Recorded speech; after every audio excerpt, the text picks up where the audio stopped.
그 예를 나열해 보면은 첫째, 인체뿐 아니라 동식물에 아주 치명적인 그런 영향을 미치기 때문이며, 사람인 경우에는 암 등 중병 요인이 발생하게 되고, 또 동물인 경우에도 마찬가지로 사람과 비슷한 그런 영향을 받게 됩니다. 그럼 식물인 경우에는 고사, 즉 말라 죽는다든가 또는 올곧게 자라지 못하고 비정상적인 그런 상태로 자라게 되며, 또 이끼가 낀다든가 이런 영향들이 발생이 됩니다. 둘째, 공부하는 그런 자녀가 있게 되면은 집중력과 학습 능력 약화로 인해서 목표 달성의 장애 요인이 될 수 있습니다. 그 다음에 셋째, 면역력이 약한 어린이, 즉 영유아나 그런 노인이 있는 경우에는 건강이 약화되어서 위험에 처할 수도 있을 수 있습니다. 넷째, 수술 환자 및 일반 환자인 경우에는 회복력이 더디며 심한 경우에는 이 또한 위험에 처할 수도 있습니다. 다섯 번째는 한 국가의 최고 통치자의 집무실과 기업 CEO의 집무실이 이와 같은 경우에는 정책 판단 오류로 인해서 국가 경쟁력 약화 및 기업 경영이 약화될 수가 있습니다.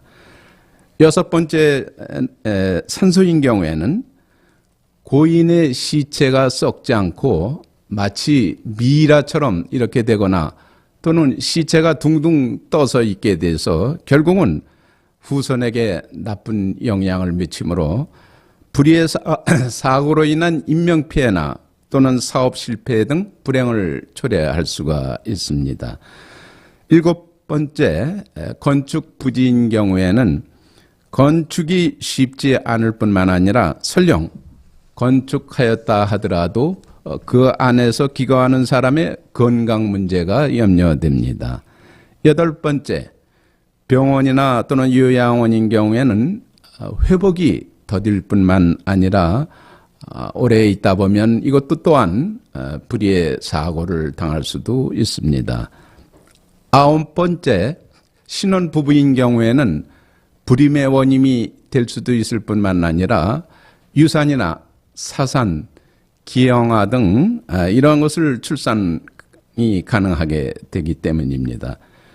열 번째로, 최신 정밀 군 전자장비 및 산업시설 장비인 경우에는 오작동이나 또는 고장 발생 원인이 됨으로 인해서 군 전투력 약화는 물론이며 작전 실패 등으로 인해서 인명피해 또는 산업재해가 발생할 수 있습니다. 그렇다면 이러한 것을 해결할 수 있는 방안은 무엇이 있을까에 대해서 생각해 보면은 수맥이 없는 생기의 털을 찾아서 활용하는 방법이 가장 최선의 방법이며, 만일 피할 공간이 없게 되면은 차선책으로 최소한도 6mm의 그런 동판 깔아서 대처하는 방법인데, 그두저도 피할 길이 없다면은 그 자리를 피해서 이사하는 것이 가장 효과적인 방법이라고 이렇게 말할 수가 있겠습니다.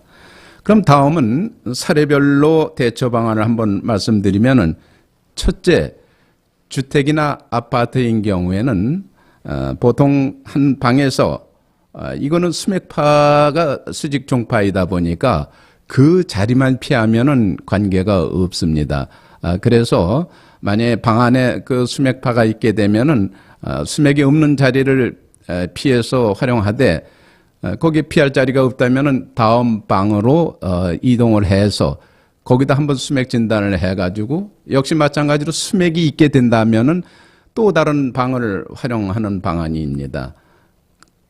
그런데 그두저도 피할 길이 없다라고 한다면은 가장 현명한 방법은 이사를 하는 것입니다.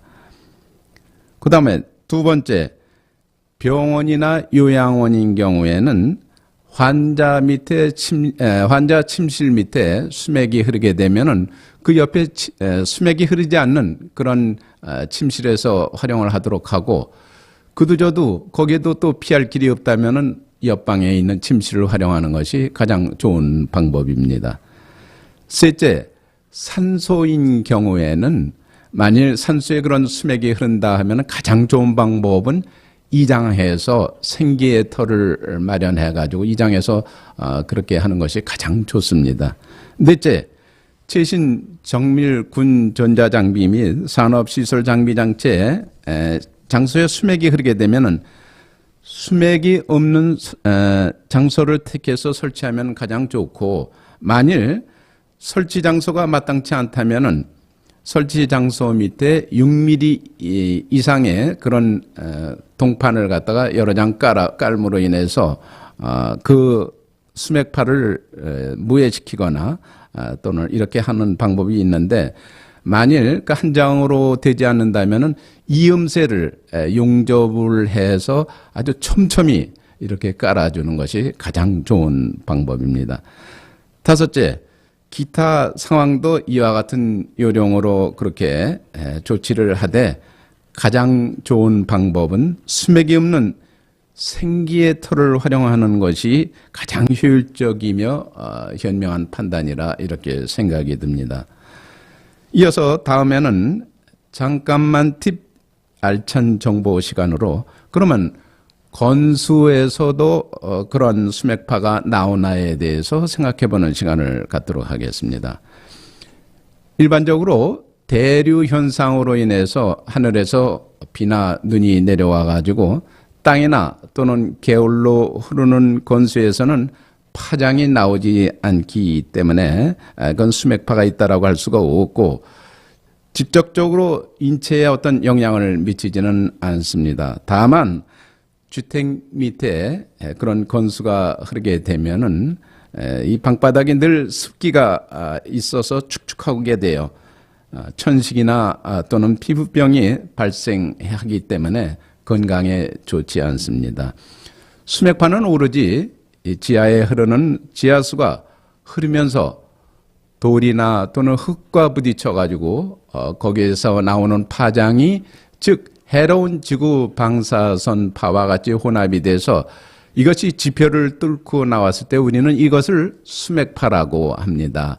그래서 수맥파가 즉 인체에 미치게 되면은 신경계, 호르몬계, 면역체계에 대한 부조화를 일으켜서 질병을 유발하며, 이것이 지속되게 되면은 나중에 중병으로 발전할 수 있는 그런 현상입니다.